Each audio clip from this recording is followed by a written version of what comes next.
Hello my dear students, you are most welcome on WS Academy. This is me Kusum ma'am और ये है MCQ series for modern history. आप actually take part कीजिए इसमें और answers लिखिए दिस कमेंट सेक्शन में. एंड आपको इससे क्या हो जाएगा, रिवाइज हो जाएगा पूरा modern history. And I am very happy on seeing your answers in previous these lectures, and mostly your answers are correct, and this shows that how much you are prepared for the examination. So let's start for this today's session. And before that, I want to announce that we have launched KS test series, in which 5 full-length tests are there. You can register for that on our WS Academy app. अगर आपको किसी भी batch में भी join करना है, आप WS Academy app जो है गूगल स्टोर से डाउनलोड करके फिर रजिस्टर कर लीजिए. So let's get started. Question number 1. Raja Ram Mohan Roy was the founder of. Raja Ram Mohan Roy किस चीज़ का फाउंडर था? आर्य समाज, रामकृष्ण मिशन, ब्रह्म समाज and Prarthana Samaj. Choose the correct option and write down it in comment section. Very good. Raja Ram Mohan Roy जो थे वो फाउंडर थे किसके? वो फाउंडर थे ब्रह्मो समाज के. आर्य समाज के स्वामी दयानंद सरस्वती थे. रामकृष्ण मिशन के विवेकानंद थे. एंड प्रार्थना समाज के थे आत्माराम प्रदुरांग. तो ब्रह्मो समाज जो थे उसके जो थे और आत्मीय सभा भी राजा मोहन रॉय ने बनाई थी. ठीक है. Okay, let's move to another question. The blue water policy was introduced by the Portuguese leader. blue water policy के बारे में आपने पढ़ा होगा. ये पुर्तगीज के रिलेटेड है जो यहाँ आए थे.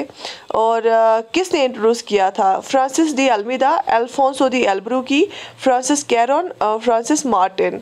Choose the correct option and the right option is शाबाश फ्रांसिस्को डी अल्मीदा.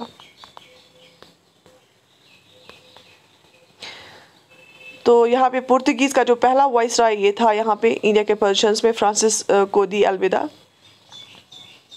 और ब्लू वाटर पॉलिसी के मुताबिक ये पुर्तगीज जो बोलते थे that Portuguese should be the sole trade power in Arabian sea and Indian ocean. ये चाहते थे कि सिर्फ पुर्तगीज ही यहाँ पे ट्रेड करे और कोई पावर नहीं करे ट्रेड. तो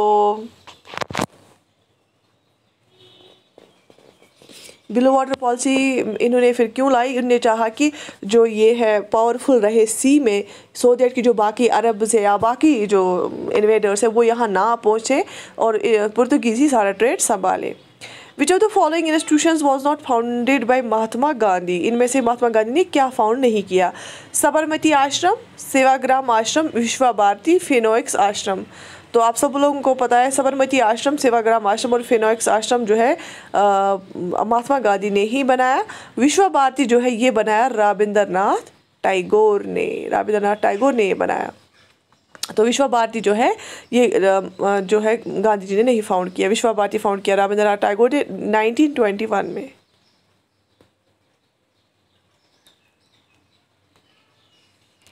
जो इनको नोबेल प्राइज के साथ पैसे मिले थे उनसे ही उन्हें बनाए. Who was known as the father of Indian renaissance. मैंने आपको ये पहले भी पढ़ा है. फादर ऑफ इंडियन रेनेसेंस किसको बोला जाता है? आप लिख लो कमेंट सेक्शन में. Very good. Raja Ram Mohan Roy is called the father of Indian renaissance.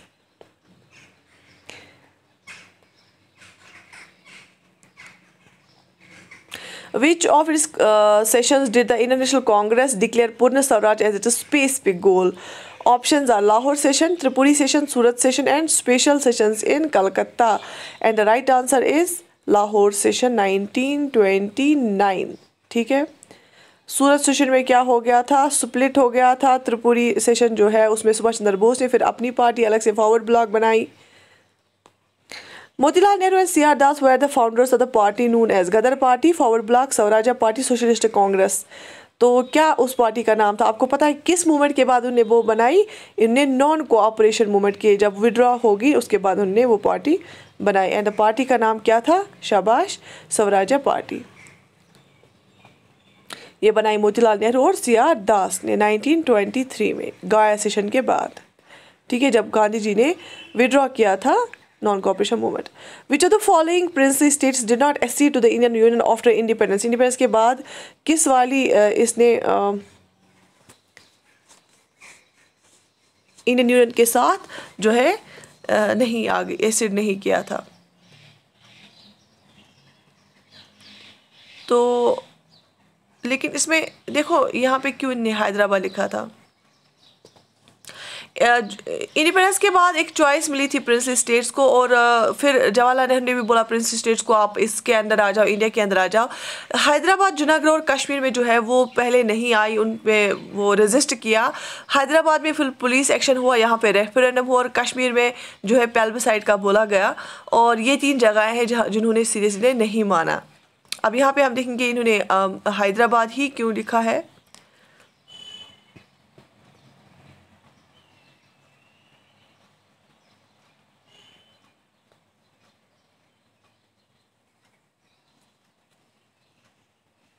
लेकिन ये तीनों जो स्टेट्स है उन्होंने नहीं माना सीधे सीधे आना। फिर हैदराबाद में पुलिस एक्शन हुई थी, ठीक है। तो ऐसे ही कश्मीर का भी केस था और ऐसे ही जूनागढ़ भी केस था। Who among the following did Gandhi ji regard as political guru? ये सबको पता होगा, very easy question, and the right answer is Gopal Krishna Gokhale को बोला जाता था political guru of Gandhi ji.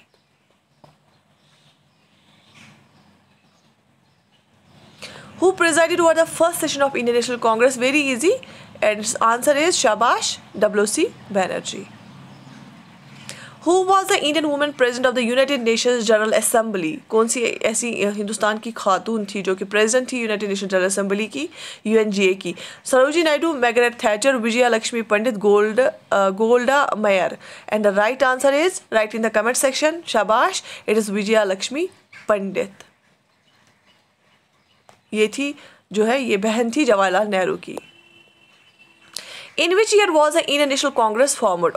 Options are 1885, 1875, 1901, 1835, and the right answer is 1885, जो कि जहाँ पे W.C. बनर्जी ने पहले प्रेजाइड किया था। शाबाश।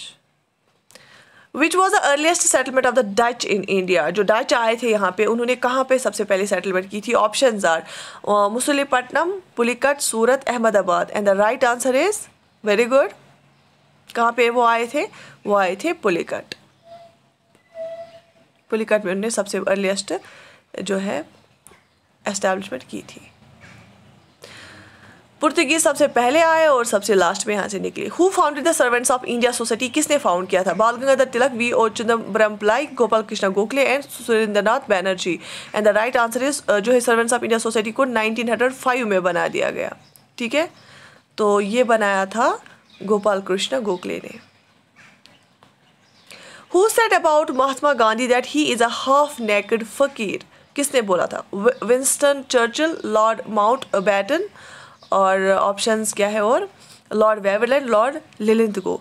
तो हाफ नेकेड फकीर किसने बोला था गांधी जी को? विंस्टन चर्चिल ने।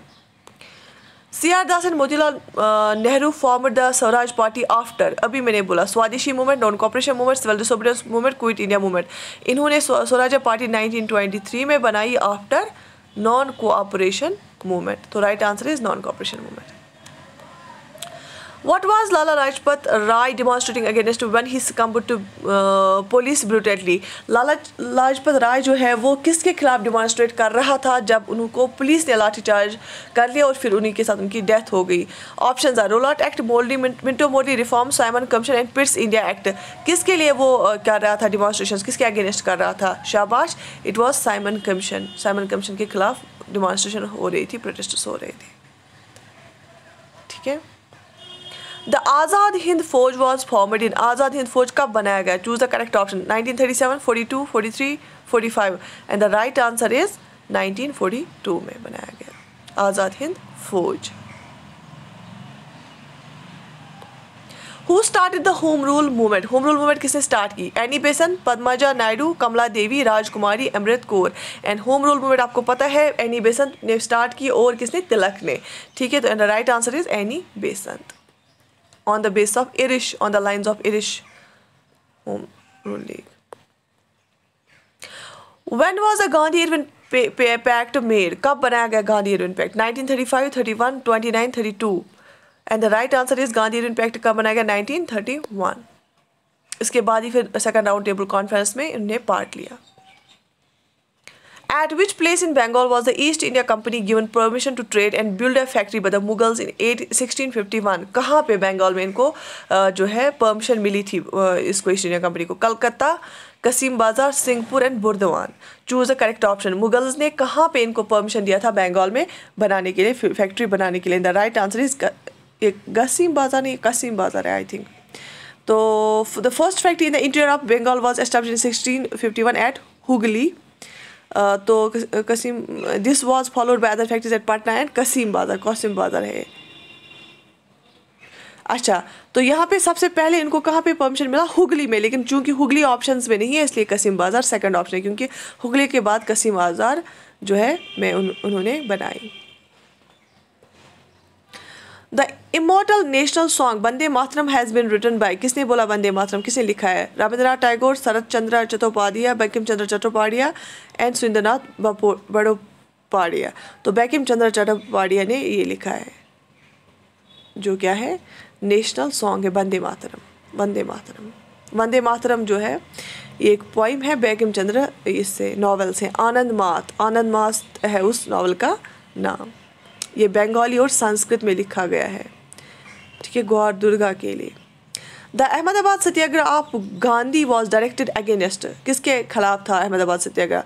British mill owners and government officials, Indian mill owners and non government officials, British non government officials, Indian government officials. तो आप सब लोगों को पता है जो अहमदाबाद सत्याग्रह हुआ वो 1918 में हुआ, और वो किसके खिलाफ था? That was against Indian mill owners and non government officials. ये second option, Indian mill owners और नॉन गवर्नमेंट ऑफिशियल्स, ये गवर्नमेंट के खिलाफ नहीं था, ठीक है। इसके बाद What did Jyotiba Phule Satyashodhak Samaj attempt in the last century? Satyashodhak Samaj जो ज्योतिबा फुले ने बनाया था ना, ट्रुथ सीकर्स सोसाइटी, वो किसके लिए बनाया था? Saving the lower caste from the hypocritical Brahmins and their opportunistic scriptures, attacking the caste system, led an anti landlord and anti mahajan upsurge, separate representation for untouchables. तो ऑब्वियसली आपको पता है ये कास्ट रिलेटेड ही थी, जो ज्योतिबा फुले खुद एक माली कास्ट से बिलोंग करते थे, ठीक है। उन्होंने फिर बनाई थी क्या? Satyashodhak Samaj, truth seeker society, और लास्ट में उन्होंने क्या अचीव किया? Saving the lower caste from hypocritical Brahmins and their opportunistic scriptures. तो इन्होंने जो है उनमें कॉन्फिडेंस पैदा किया और उनको बचाया फर्दर जो है डिसरेस्पेक्ट से। The round table conference in London met for the discussion of, किस चीज़ के राउंड टेबल कॉन्फ्रेंस मिली थी? प्रोविजन ऑफ प्रोविंशियल ऑटोनॉमी या future administration of India, Gandhi's demands for calling of self sovereign movement, Congress claims to be the sole president of India. किसके लिए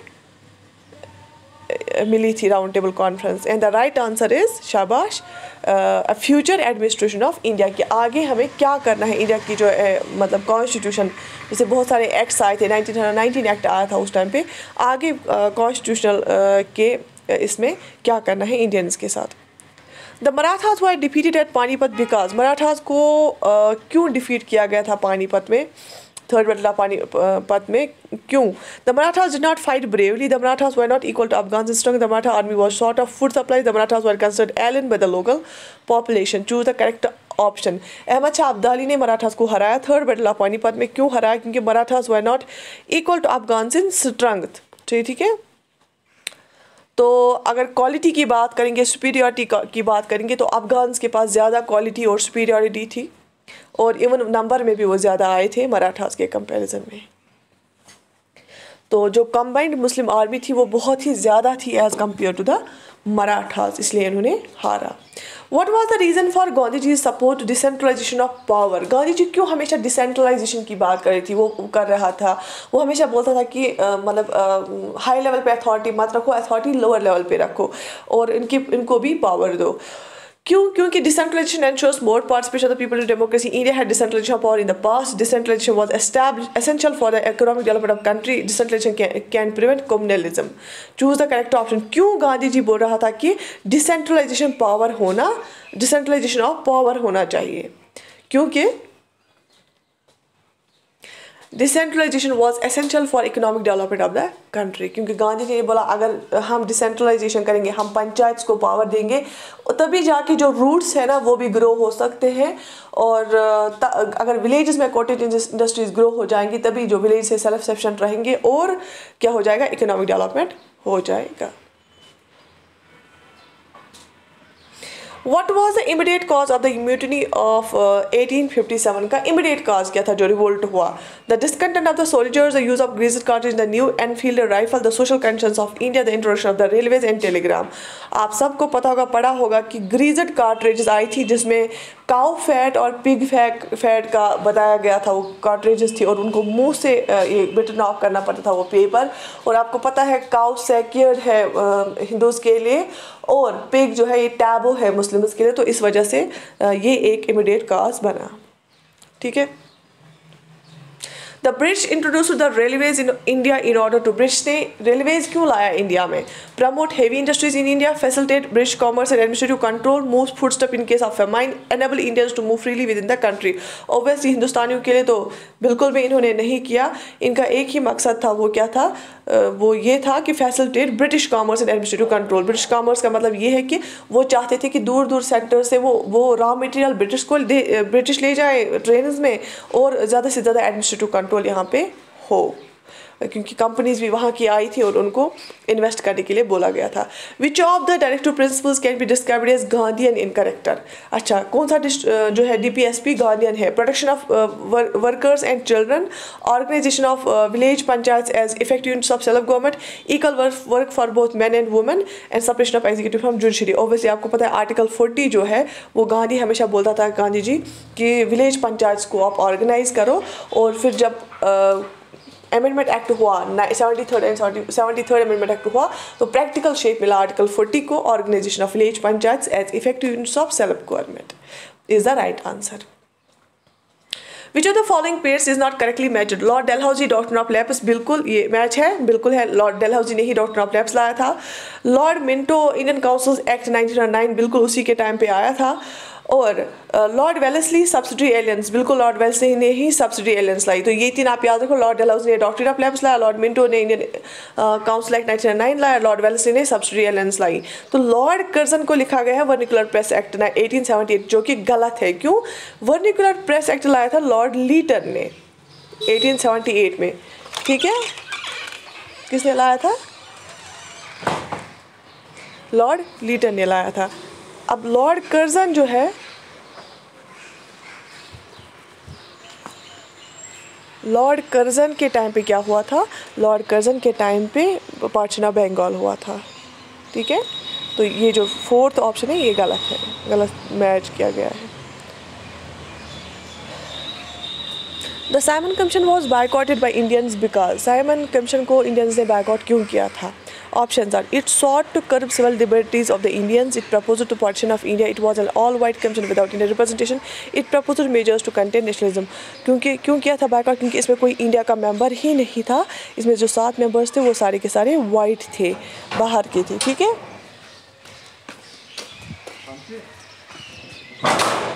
तो वो सारे के सारे बाहर के थे। ठीक है, तो इसमें यही आएगा। तो I think this is sufficient for today. कल हम और क्वेश्चंस करेंगे। I wish you all the best, take very good care of yourself.